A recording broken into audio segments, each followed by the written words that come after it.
How to scale up while not losing effectiveness. This conversation is going to be real, and many might say something like, no, our fast-growing organization will not fall into those traps. We will never end up so bulky, slow, and ineffective as others usually do.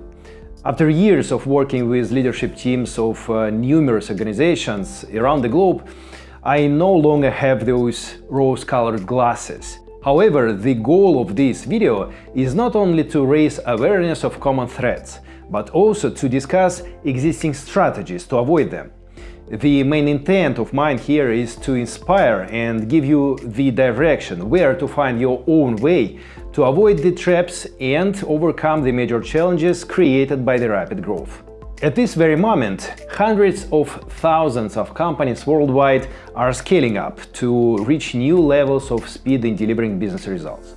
And most of them are caught in the same traps that cause their acceleration in creating business value to quickly decrease as they keep growing. Eventually, most of them will find themselves unable to speed up anymore, even losing productivity while adding more people. The conceptual problem is in traditional methods of scaling up that make organizations cumbersome and unable to quickly adjust to changing business and customer needs, in shifting environments such as fast-paced competitive moves, unpredictable government regulations, and changing geopolitical conditions. You could think of this as your previous startup being like a fast and easily turning motorcycle in the goods delivery business. To grow, you had to be able to transport a lot more weight. Common scaling approaches offer you building a heavy train that is optimized for the load only. Unfortunately, that comes at its cost, and the head of product is frustrated by rapidly increasing time to deliver, while the CFO almost has a heart attack every time they look at the numbers. One of the root causes is that the train is made to run on rails that are constructed upfront for quarters or even years.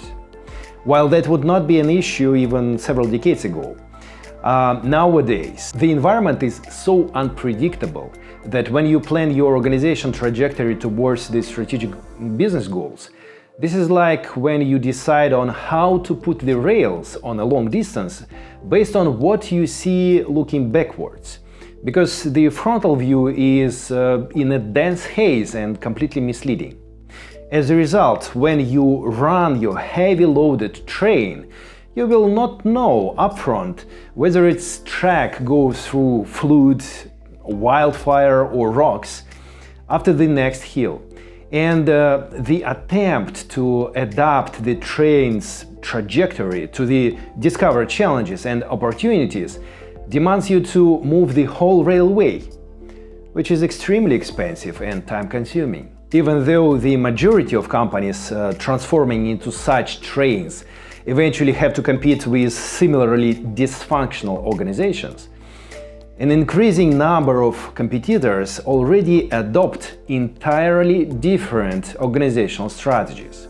They put adaptability as their optimization goal, and this cardinally changes their scaling approach from transforming into a train to, for example, increasing the number of motorcycles capable of maximizing business value in the realities of ever-changing environments. While the sum of their load capacity is lower, the adaptability to changing environments allows them to deliver more value to the market within the same time and make customers happier than traditionally organized heavy trains. By the way, keeping costs at much more reasonable levels. So, why does it happen that you end up on a bulky train unable to adapt as necessary? High adaptiveness is crucial for overcoming challenges and utilizing opportunities for business success. While it is impossible to manage it directly, it is a cumulative result of people's behaviors, the way they act, interact, and make decisions. These behaviors can change only when people see such a change valuable for themselves within their work context. The work context is created by organizational design, and as an organizational manager, You control it. If you want to achieve specific organizational capabilities, such as various types of high adaptability, the only practical way is through redesigning your organization in a very specific way.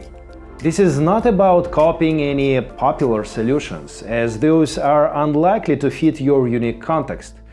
Instead, this is about learning your own organizational system and undertaking a holistic redesign and directing the organizational evolution. If you are interested in learning more, subscribe now to stay tuned. Thank you for watching.